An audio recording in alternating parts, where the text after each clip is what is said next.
Pocketpair is creating a PAL World trading card game. Or at the very least, it seems like they might be taking steps in that direction. And I just love that.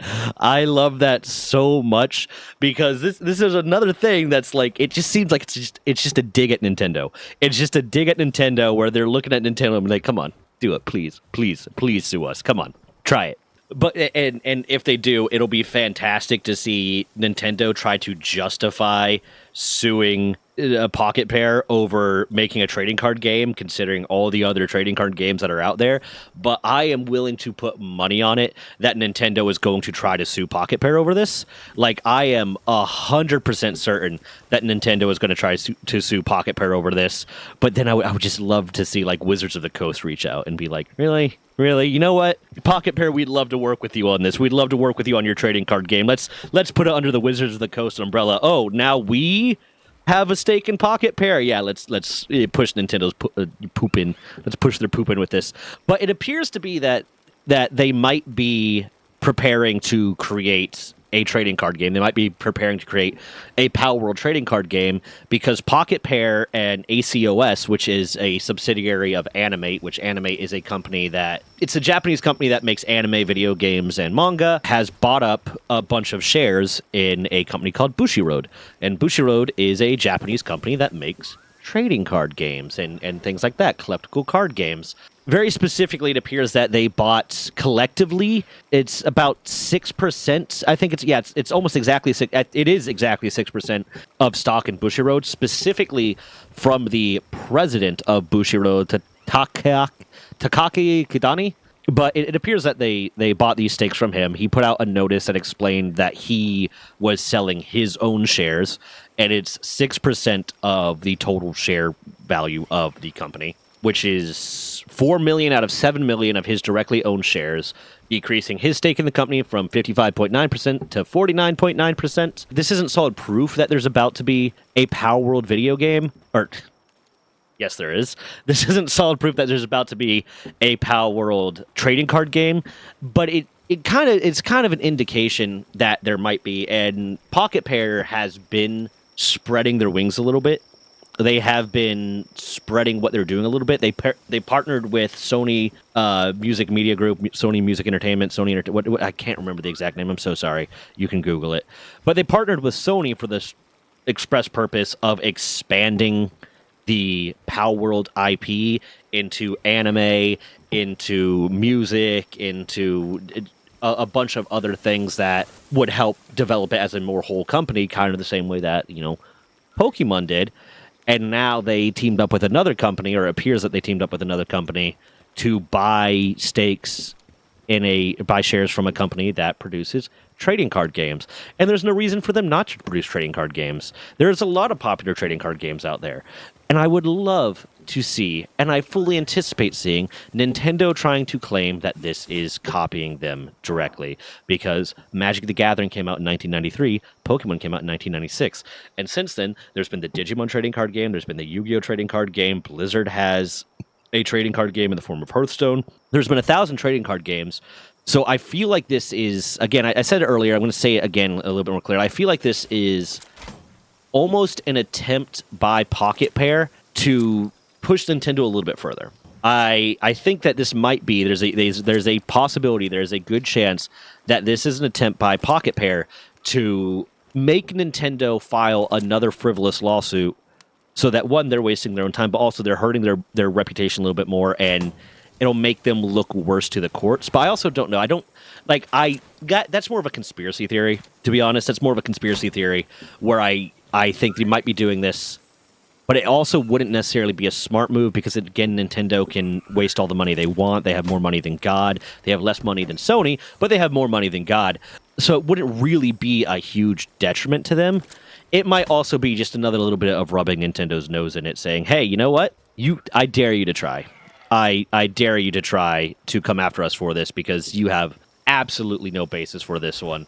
And I'd be very interested to see in how the trading card game works. I would potentially really like it if it was kind of similar to some of the other trading card games out there, where it's you buy the trading card and you can play it in real life, but it also has a little thing on it that you can scan it, and there's a mobile version of the game, or maybe if you buy the trading card, you get extra stuff in this or that. They're also, it might also tie into the fact that they're working with Krafton right now to make a Power World mobile game. They're actively working with Krafton to make a Power World mobile game, and maybe part of that will tie into this. They add a multiplayer component for it, so you can play it similar to Magic the Gathering Online or whatever the Yu-Gi-Oh one is to play Yu-Gi-Oh Online, where, yeah, we have the Power World mobile game here, but we also have a trading card game attached to it, or perhaps the Power World mobile game that they are working with Krafton on is designed to be the trading card game. It might be designed to be the trading card game, and they just want to have a physical real-world copy of it, too. I don't know, but I'm loving the pettiness, and I'm going to keep track of this. This is another one of the things that I'm going to be following to see where it goes, to see if this is going to be a thing that one ends in another lawsuit, because YouTube really loves it when I talk about the Power World lawsuits, and because it's just interesting, and seeing what type of claims to be made and see what comes of this. I'm genuinely wondering, like, how much of this is going to Pocketpair, though, and if this was a planned thing between Pocketpair and Animate, the ACOS, the subsidiary of Animate, or if this was more of a thing where this gentleman, Takaki Kadani, the CEO of Bushiroad's Corporation, just kind of said, hey, I'm selling shares, who wants them, and they both independently did it. Because it might just be a attempt from them to divest, one, get a stake in other companies so other companies will have a vested interest in them and increase their profitability, or if this was more of a planned thing where it's like Pocketpair is actually teaming up with Animate. Let me actually, real quick, let me Google, because I haven't seen anything. Is Pocketpair partnered with Animate? There's no indication, from at least from the quick cursory Google search, there's no indication that Pocketpair is partnered with Animate in any way. So this might just be kind of a coincidence that they both bought it. But Pocketpair is partnered with Sony Music Entertainment Japan and Aniplex Inc., which is a subsidiary of Sony Entertainment, Music Entertainment, or maybe just Sony. It's just a subsidiary of Sony that produces anime. So there might be something going on in the scenes here where they are all working together, because I doubt that Pocketpair would individually partner with a separate animation company while being partnered with Sony Music and Aniplex, which is a animation company or an anime company. So there might be something going on here too, where they are all working together to create this greater project to expand the RP, and Animate or ACOS under Animate is working with them too. This might just be a coincidence because both of these companies want to get into the trading card game market, so they're buying up stock for it.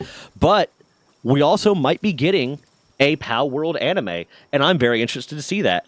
A lot of people try to say that Power World is a one-to-one copy of Pokemon, that it's directly copying Pokemon. I've always believed it looked a lot more like Digimon. It looked more like Digimon meets Arc than anything else.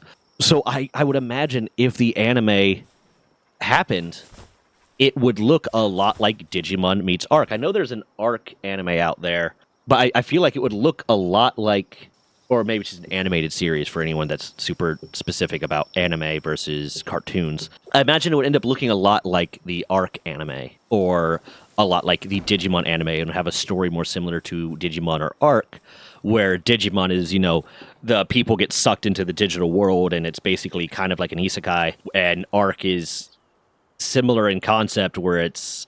I've never watched the animation, but I at least know based off the game, it's like, yeah, you wake on this island, or you wake on this different area all of a sudden, and it's all part of like an experiment or something like that. I'm not 100% sure of the story of Arc, but I know it's almost like an isekai in a big way. So I imagine it would end up looking more like that. But yeah, we might be getting a Power World anime, and we might be getting a Power World trading card game, and I'm gonna try my best to stay updated on that and keep you guys updated on that. But I just saw that today, needed to put a video out on it. If you reached it this far, please like and subscribe and leave a comment. Every little bit of animation every little bit of engagement helps the video do better. And turn on notifications for the subscriptions. I know it doesn't always work, but hey, it's nice to see. And if you are so inclined, please turn on memberships. We have the stuff for memberships over there. I'm trying to do more stuff that is member specific. I really don't like restricting content. I feel bad if I restrict content, but I am trying to do more stuff that's member specific. At the very least, members are more and more getting videos early, unless it's one that's literally like, hey, it took longer to edit and it took longer to record than we thought it was going to be, and we just need to get it out now.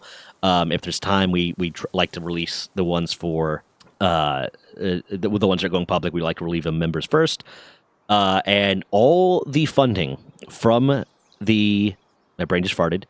All the funding from the memberships is going straight to my editor until it gets to a point where between the ad rev split and the membership, I can afford to hire my editor on full time. In which case, after that, I'll start diversifying and maybe bring on a new team member and take some for myself and expand the projects I'm working on. But if we reach that point, that means I'm going to be able to put a lot more time into creating new videos and expanding the content and putting out more content on a more regular basis, and that would be great. But yeah, keep your eye out for Pal World, the anime, and Pal World, the trading card game. That's the big note from this. Have a